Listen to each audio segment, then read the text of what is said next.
6:05 day of Russian invasion straight from Ukraine, the situation at the front. Today, the Kherson area is buzzing with activity. After diverting the Russian army's attention in one direction and successfully infiltrating from another, the Ukrainians sought to broaden their tactical scope, establishing a second foothold. This effort proved even more fruitful than the earlier one. Initially, before the Krynky landing mission, numerous confrontations erupted around the primary Ukrainian stronghold on the river's eastern side. After conceding 2 villages, Russian units were tasked with obliterating the foothold and began assaults on Poima and Pishchanivka. Ukrainian defenders were vigilant, intercepting and neutralizing adversaries en route. One clip depicted a Ukrainian hit on a truck brimming with Russian munitions. Another captured a Ukrainian drone targeting a vehicle hauling a mortar system towards Poima.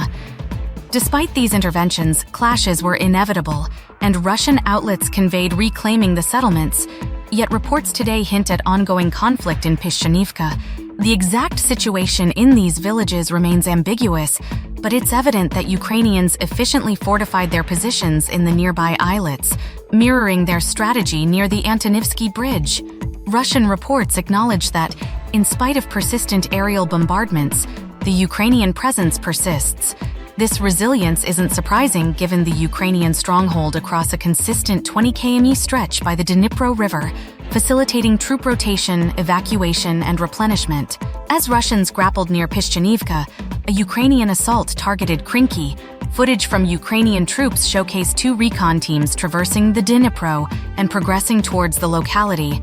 Subsequent Russian updates confirmed Ukrainian forces overpowering local Russian defenses, establishing a beachhead in Krynky and vying for its complete control. Evidently, Ukrainian strategists adapted from prior river crossings, employing a nuanced approach. Rather than solely securing the locality and bracing for Russian retaliation, Ukrainians ventured beyond Krynky. Russian reports suggest they moved nearly 2 kilometers southward, setting up defenses amidst trees. This strategic depth allowed greater mobility and crucially established a zone for safely rotating troops, evacuating wounded, and shuttling reinforcements and supplies across the river. When Russians counterattacked, their progress was stymied by these forested barricades. At a juncture, this pushback became too resource-draining, prompting Russians to lean heavily on their air force. Nevertheless, Ukrainian forces sustained their position and extended operations. The Institute for the Study of War's evaluation points to an efficient Ukrainian logistics and reinforcement mechanism for these campaigns.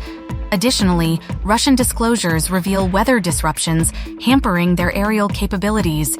With their manpower strained and no effective means to replenish it in this sector, Ukrainians might find avenues for progression. Numerous Russian outlets have signaled alarms of a looming large-scale Ukrainian river crossing and a swift counterpush in the Kherson domain.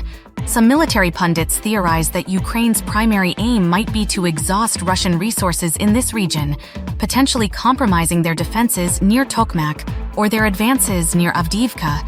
However, if the Russians don't bolster their riverbank defenses, an extensive Ukrainian river crossing might indeed be on the horizon.